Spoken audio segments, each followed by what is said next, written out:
네, 안녕하세요. 오랜만이세요. 네, 안녕하세요. 네. 오랜만입니다. 송한샘 부사장님. 네. 네, 쇼노트. 네. 네, 반갑습니다. 바쁘신데 시간 내주셔서 우선 감사드리고요. 별 말씀요. 불러주셔서 네. 영광이죠. 네, 저희 구스테이지는 좀 보셨습니까? 네네네. 워낙 다양한 또 분야에 계신 인물들을 전방위적으로 다루고 계시더라고요. 네네. 감사합니다. 네. 읽어주셔서. 제가 좀 즐겁고 행복한 얘기를 해야 되는데 네네네. 어쩔 수 없이 한번 여쭤봐야 될 것 같아요. 요즘 코로나 때문에 네. 많이들 힘들어 하시는데 네. 쇼노트는 어떠세요? 뭐 저희도 마찬가지인 것 같아요. 일단 상반기에 잡혀있던 콘서트는 다 일단 뒤쪽으로 미뤄지고 있는 상태고요. 네. 그다음에 뭐 저희 준비하고 있는 내한 공연도 뭐 생각한 대로 이제 일정대로 진행될 수 없는 것들이 좀 있다 보니까 네. 모든 것들을 다시 소통하면서 정리하고 있어서 그렇죠. 굉장히 계획대로 진행할 수 없는 그래서 미래가 좀 불투명한 뭐 이런 상황이 있긴 해요. 네. 아이고, 아무튼 빨리 조속히 해결이 돼서 네, 모두가 네, 그랬으면 좋겠습니다. 그렇습니다. 정말 모두가 빨리 이 시간이 지나갔으면 좋겠습니다. 네. 제가 부사장님 논문을 다 읽어봤어요. 정말요? 네, 그 조지 오웰하고 헤드윙 네네네. 얘기하고 그 아리스토텔레스 시학도 네네네. 이야기를 거론을 하셨었고 또 영화 올드보이 얘기도 하시고 네네. 참 송한샘이라는 프로듀서가 참 깊구나. 감사합니다. 이 스펙트럼이 장난이 아니다. 과찬이세요? 제가 예전에 2008년도쯤 될 거예요. 이진아 선생님께서 네네. 넘치는 지성을 갖고 있는 사람이다. 이런 얘기를 하셨던 걸 기억을 합니다. 선생님께 늘 그래서 감사하고 있어요. 그러면 지금 학교를 그만두신 거로 알고 있는데 맞나요? 네. 네. 이제 논문은 못 보는 건가요, 그러면? 네. 못 본다기보다도 네. 좀 더 일에 그 시간을 더 할애해야 되다 보니까 네. 하더라도 조금 이제 그 인터벌이나 이런 것들이 좀 늦어지지 않을까? 간격이 벌어지지 않을까? 뭐 그런 생각하고 있어요. 좋은 글을 또 기다리고 있겠습니다. 감사합니다. 혹시 카카오엠이 쇼노트를 100% 인수를 했어요, 지분을. 네네. 네. 그것 때문에 혹시 또 학교도 그만두신 건 아니신지요? 뭐 겸사겸사죠. 왜냐하면 새로운 환경에 좀 더 올인하고 싶었고, 그 다음에 이제는 회사라는 것이 저희 회사뿐만 아니라 이 카카오엠과의 관계 속에서 여러 회사들과 함께 동력을 모아 나가야 되는 거잖아요. 그러다 보니까 당분간은 좀 온전하게 비즈니스에 집중하고 싶어서 그렇게 결정을 했어요. IT 회사예요. 네네. 네. 그런데 어쨌든 엔터테인먼트 쪽으로 방향을 좀 더 확장하는, 외연을 확장하는 그렇죠. 이런 의미에서 네네. 이제 함께 하는 것인데 어떠셔요? 변화가 있으신가요, 회사에? 그게 일단 카카오엠이라는 회사는 기본적으로 만들고 연결해서 전파한다라는 캐치프레이즈를 갖고 있어요. 네. 그래서 그 카카오엠 산하에 일단 수많은 아티스트들의 매니지먼트와 또 음반 레이블들과 그다음에 동영상 제작사들과 그다음에 저희 같은 공영 제작사들 뭐 이런 것들이 한데 모여 있거든요. 네. 그래서 그 카카오엠은 결국은 컨텐츠를 프로바이딩 하겠다라는 생각을 가지고 있는데 그것이 각자의 장르에서 단독적으로 한다기보다도 네. 뭔가 시너지를 낼 수 있는 그 연결된 하나의 시스템 속에서 만들어 가겠다라는 거라서 앞으로 좀 더 쇼노트의 활동도 더 다양해지고 좀 더 진보하려고 노력하고 기존에 그냥 시어트리컬 내지는 라이브 콘서트 딱 그것만 본다는 게 아니라 좀 더 미래지향적으로 확장해 나갈 생각을 하고 있어요. 네, 기대가 됩니다. 네. 그 사장단 분이 4분이나 되세요. 맞나요? 네네네, 맞습니다. 그렇죠. 네. 그 업무는 어떻게 나누세요? 이게 결정을 같이 하시나요? 아니면 분야별로 이렇게 따로따로 하시나요? 분야별로 조금 더 포커싱하는 쪽들이 있고요. 근데 이제 어쩔 수 없이 큰 결정들은 항상 다 같이 모여서 마치 원탁 회의를 하듯이 네. 그렇게 결정을 하는데 저희는 그런 결정 시스템이 그래도 굉장히 효율적이다 오히려 네. 라고 생각을 하고 있어요. 그게 원래 사실은 일에서 가장 중요한 게 호흡이잖아요. 네네네. 근데 그 4분이서 그래도 잘 이렇게 맞춰서 가시는. 네, 워낙 또 오래 같이 호흡을 맞춰 왔기도 했고 네. 뭐 눈빛만 봐도 통한다고. 네. 그래서 어떤 생각하는지 서로 다 알고요. 그리고 네네. 서로 또 믿어주기 때문에 네. 예를 들어서 뭐 어떤 결정을 할 때 평소와 달리 이 사람이 이 부분에 대해서 굉장히 강하다라고 하면 그때는 내 스스로 납득이 되지 않더라도 분명히 저런 이유가 있을 거야. 믿어보지 뭐 하고 나면 시간이 지나서 보면 결국은 그게 맞았던 네. 뭐 이제 이런 것들이 세월을 통해서 서로 체득해온 게 아닌가 라는 생각이 굉장히 중요한 얘기인데요. 네. 네. 좋습니다. 사실은 지금 쇼노트에서 뭐 지금 2020년도 라인업들이 발표가 되면서 네네. 굉장히 독특하다. 색깔이 남다르다. 뭐 이런 느낌들을 받았어요. 그런데 그 얘기 하기 전에 저는 사실은 이 송환생 부사장님께서 지금 2000년도 초반부터 활동을 하셨잖아요. 네네. 거의 20년이 넘으셨는데 그동안에 재미로에서도 일하셨고 네. 또 쇼팩, 쇼노트 뭐 이렇게 일을 쇼노트를 같이 만드셨죠. 네. 쇼팩 시절에 저는 사실은 기발한 자살 여행을 너무 잘 봤었거든요. 네. 근데 그때 너무 빠르시지 않으셨나? 그렇습니다. 너무 앞서갔던 것 같아요. 너무 앞서가셨다. 저는 사실 굉장히 좋았거든요. 네, 그럼에도 불구하고 그 가운데에서 어떤 본인의 색깔을 놓치시지 않고 저는 지금까지 오셨다고 봐요. 그 어떤 힘이 있고 동력이 있었을 것 같은데 쇼팩 시절을 잠깐 회상하시면서 이야기를 좀 해주시죠. 어떠셨는지.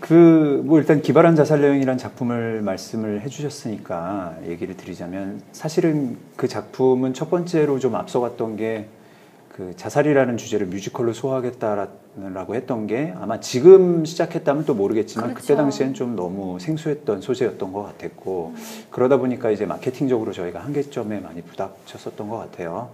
그리고 그러한 주제의식과 소재 말고도 사실은 주인공이 불분명한 다중서사의 뮤지컬을 하고 싶었거든요. 근데 그런 작품들이 지금 뭐 브로드웨이의 Come From Away라든지 많은 그렇죠. 뭐 Six라든지 이제 그런 작품들이 굉장히 많이 나오고 있어요. 네. 그래서 원맨 슈퍼맨 뮤지컬, 원맨 드리븐 뮤지컬이 아니라 여러 가지 에피소드들이 하나의 목표를 향해서 가는 그런 형식을 그때 굉장히 하고 싶었는데 역시 조금 더 기다렸어야 되는 게 아니었나 돌이켜보면 생각을 해요. 그래서 지금도 참 많이 아쉽고 또 마음이 아리기도 하고 편집자님처럼 그 작품을 좋아해 주시는 분들이 꽤 있는데 네, 그래서 좀 아쉽네요. 네, 아니 저 기다리고 있다니까요. 네네, 네. 알겠습니다. 예전에 제가 학교에서 강의를 하는데 어떤 학생이 그 작품 만들고 싶다고 그런 친구들도 아직도 있습니다. 네네네. 네, 작품이라는 게 참 오래 가는 것 같습니다. 네. 제가 개인적으로 그 절대음감 소유자다. 제가 오늘 잘못 알려졌고요. 제가 오늘 너무 이렇게 좀 그런 것 같긴 하지만 제가 다 자료에서 나왔던 얘기이기 때문에 취미생활로 음악도 좋아하시고 네, 일단 절대음감은 전혀 아니고요. 네. 음악을 워낙 좋아해서 이쪽 저쪽 많이 기웃거렸어요. 악기도 그렇고 뭐 작곡도 그렇고 작사도 그렇고 근데 하나도 제대로 하는 게 없어서 근데 그런 여러 가지 기웃거린 게 이제 프로듀서로서 굉장히 도움이 되더라고요. 그래서 굉장히 다 수박 겉핥기로 배우긴 했는데 그나마 그런 ABCD를 알고 크리에이터들이랑 이야기를 하는 것과 그렇지 않은 것과의 차이는 분명히 있어서 그런 부분들에서 내가 이래서 이렇게 수박 겉핥기를 하고 돌아다녔나 보다. 가끔씩은 왜 나는 하나에 이렇게 집중하지 못하지? 라는 생각을 하면서 스스로를 좀 자책하기도 하는데 돌아보니까 이런 장점이 있구나. 그래서 언젠가부터는 자책하지 않고 또 뭔가에 흥미가 생기면 이거를 막 몇 년씩 계속 해야지라고 하는 그런 압박감보다는 즐기면서 할 수 있을 때까지 또 배워봐야지 뭐 이런 생각을 하면서 계속 그러고 있는 상황이에요.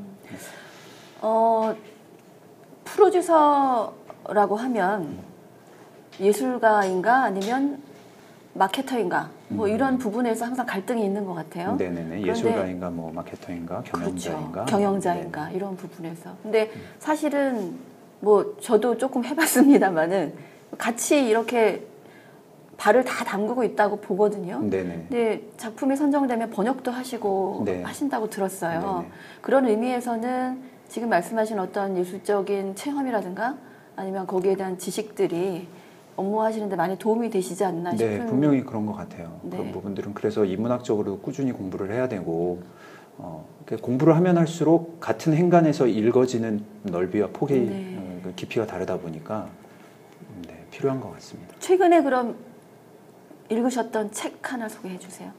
저도 좀 사서 보게. 네. 글쎄요. 요즘 바쁘셔서. 요즘은 좀 경영 경제 쪽을 네. 그래서 뭐 시장 근본주의자는 주식시장을 이렇게 읽는다라든지 뭐 이런 책들을 좀 읽고 있어요. 네. 이승조 선생님이 쓰신 책인데 네. 굉장히 유명하신 이 경제 쪽의 전문가시고 네. 그래서 그분의 유튜브나 뭐 페이스북이나 이런 방송들을 흠모해 오다가 원래는 사실 한동안은 최근 한 4, 5년간은 인문학 쪽으로만 계속 책을 읽다가 네. 최근에 뭐 저희 회사의 변화도 있고 해서 네네네. 경영 경제 쪽으로 책을 다시 또 돌리고 있는 상황이고 그래서 아까 말씀드렸던 시장 네. 근본주의자는 주식시장을 이렇게 본다, 읽는다라는 책을 바로 최근에 읽었습니다. 아, 네. 참고하겠습니다. 저도 바로 사서 보도록 하겠습니다. 이 또 작품을 만들다 보면 사실은 이렇게 갈라낸다는 것도 조금 어폐가 있는 것이긴 하지만 그 예술성과 흥행성 네. 이 부분에 대해서도 항상 고민이 많으실 것 같아요. 뭐 누가 얘기하길 컨텐츠는 많지만 예술은 없다. 뭐 이런 얘기도 하기도 하고 그런데 제가 보기에는 쇼노트 같은 경우에는 그래도 균형을 잘 맞춰서 이렇게 가시려고 노력을 하시는 것 같아요. 작품 얘기로 넘어가 보면은 뭐 조지아 맥브라이드 전설이나 리지도 그렇고 뭐 제가 너무나 사랑하는 헤드윅도 그렇고 보면은 젠더에 관한 어떤 사회성이 짙은 이런 작품들을 많이 좀 다루시는 측면이 있으신 것 같아요. 네네네네. 그게 그 아까 여러 가지 서적이나 뭐 인문학적인 배경이나 이런 것들을 통해서 나온 어떤 결과물이라고 볼 수 있는 건가요? 꼭 그 저만의 그런 것은 당연히 아니고 아까도 네. 말씀드렸듯이 경영진들이 있고 또 작품을 함께 만들어가는 또 프로덕션 매니저들도 있고 그러다 보니까 많은 토론들을 하게 되는데 네. 일단은 저희 회사에서 지향했던 그런 작품, 해왔던 작품들이 무슨 저희가 야 우린 독특한 걸 해야만 해 뭐 이런 압박감을 가지고 작품을 선정하는 건 아니에요. 근데 이상하게 돌아보니까 그 남들 다른 분들께서 색깔이 있는 것 같아라는 말씀들을 많이 해주시고 아 그러고 보니까 그런 면이 분명히 있네. 근데 한 가지의 공통점은 편견에 대한 도전 그리고 네. 편견을 빼고자 하는 시도들을 작품을 통해서 많이 해왔던 건 맞는 것 같아요. 편견을 깬다. 네, 그것이 이제 소위 말하는 젠더에 대한 이야기이든 아니면 사회의 그런 빈부라든지 이런 것이든 아니면 정치적인 것이든 간에 결국은 어떠한 편견을 깨고 거기에 대해서 도전하고 그리고 그런 부분들을 좀 널리 알리고 싶고 그래서 되게 섬세하게 접근할 수밖에 없고 그런 작품들 그래서 벽을 깨고 또 하나는 하나로 아우르고 네. 그래서 굉장히 많은 다양한 부분들 그리고 다양한 계층들 다양한 곳에 계신 분들을 이렇게 인브레이싱 할 수 있는 그런 것들을 만들어 가면 좋겠다라는 생각을 아마 다들 하고 있는 것 같아요. 네, 참 그게 맞기가 쉽지 않은데 회사 전체의 방향이 그렇게 맞고 있다라는 거는 굉장히 멋진 일인 것 같습니다. 아, 근데 말씀을 제가 이렇게 드려서 그렇지 네. 결국은 저희도 돈을 벌기 위해서 일을 하는 거고요. 제가 그 부분이 네. 궁금했습니다. 네, 그렇죠. 그것은 가장 1순위인 것 같습니다. 네, 그 중요한 사실은 부분이죠. 네, 프로듀서로서의 덕목에 네. 가장 큰 부분 중에 하나가 사실은 이제 투자자들에게 이익을 되돌려 주는 것, 이 가장 큰 덕목이라고 생각하거든요. 네. 그러면서도 좋은 작품을 얼마든지 할 수 있다고 생각하고요. 맞습니다. 그러면서도 충분히 예술적인 작품들을 또 해낼 수 있다고 생각하기 때문에 네. 기왕이면 돈을 벌자. 그래서 네. 규모의 경제를 만들어 가보자. 이런 생각을 하고 있어요. 쇼노트에서 뮤지컬 말고도 저희가 지금 뮤지컬 얘기만 하고 있지만 사실은 콘서트도 하시고 네네네. 뭐 토크쇼도 하시고 네, 예전에 영업도 음반 하고. 제작도 하셨었고 네, 음반 제작은 이제 저희 회사에서 하진 않았고 예전에? 네네네. 다양성의 그 어떤 범주에서 네. 그 아까 카카오 쪽에서 지분 인수를 선택하는 데 있어서 그런 것도 영향을 미치지 않았나? 네. 다양성이 있다 보니까. 일단은 뭐 저희 밖에는 아니고요. 네. 한국에서 이런 라이브 엔터테인먼트 장르를 통합적으로 다 진행하고 있는 회사가 사실은 많지는 않더라고요. 맞습니다. 그러다 보니까 많은 분들이 야, 니네 회사는 좀 신기하다. 어떻게 이렇게 다 할 수가 있니? 근데 저희는 원래 다 하던 사람들이 모인 거기 때문에 또 그게 가능한 거기도 하지만 네, 일종의 시너지들이 분명히 나는 것 같아요. 작품이 2020년도 라인업이 뭐 월홀스도 그렇고 제가 너무 보고 싶은 작품들이 많이 있어요. 근데 다 소개하기는 좀 어려우니까 네네네. 그래도 하나 정도는 조금 구체적으로 한 작품만 좀 기대할 만한 작품 하나 소개시켜 주세요. 일단은 조금 생소하실 수 있는데 그렇게 딱 말씀하시니까 마침 어저께 이제 제작 회의를 했던 그레이트 코멧이라는 작품을 좀 소개를 시켜드리고 싶어요. 사실은 이게 브로드웨이에 올라갔을 때 저희 회사가 또 투자를 했던 작품이기도 하고 요즘 최근에 화두 중에 하나가 소위 말하는 그런 이머시브 시어터잖아요. 근데 사실은 이머시브 시어터라는 것들을 조금 더 집중적으로 파고 들어가면 뭐 객석과 무대와의 벽이 허물어지고 장소가 극장을 벗어나고 서사가 다중적으로 펼쳐지고 그리고 주인공이 관객이 되고 뭐 이런 것들이 사실은 아주 이머시브의 정의에 가까운 공연이라고 하면 사실은 그레이트 코멧은 그 정도까지 이머시브는 아니에요. 하지만 이머시브를 지향하고 끊임없이 관객과 소통하려고 하고 객석과 무대의 공간을 허물어서 관객들에게 굉장히 좀 다양하면서도 에너제틱한 경험을 주고 싶은 작품이고 사실은 브로드웨이에서도 그런 식으로 공연을 했어요. 아직 많은 전 세계의 관객들이 직접 공연장을 휘젓고 돌아다니는 것보다는 그래도 여전히 앉아서 공연을 보는 것들이 좀 익숙하니까 그렇죠. 사실은 이머시브로 가기에 가운데 정도에 있는 단계의 공연이라고 보시면 되는데 약 30명 정도 되는 배우들이 무대와 객석을 2시간 반 내내 계속 휘젓고 돌아다닙니다. 그래서 관객들이 정신이 없어요. 대신에 내가 앉아있는 바로 옆자리에서 노래를 하기도 하고 둘이서 싸우기도 하고 대화를 나누기도 하고 그리고 대부분의 앙상블들이 다 악기를 다루기도 하고 그러면서 그동안에 보지 못했던 총체적인 경험을 선사를 하는데 재미있는 거는 이게 또 원작이 톨스토이의 전쟁과 평화예요.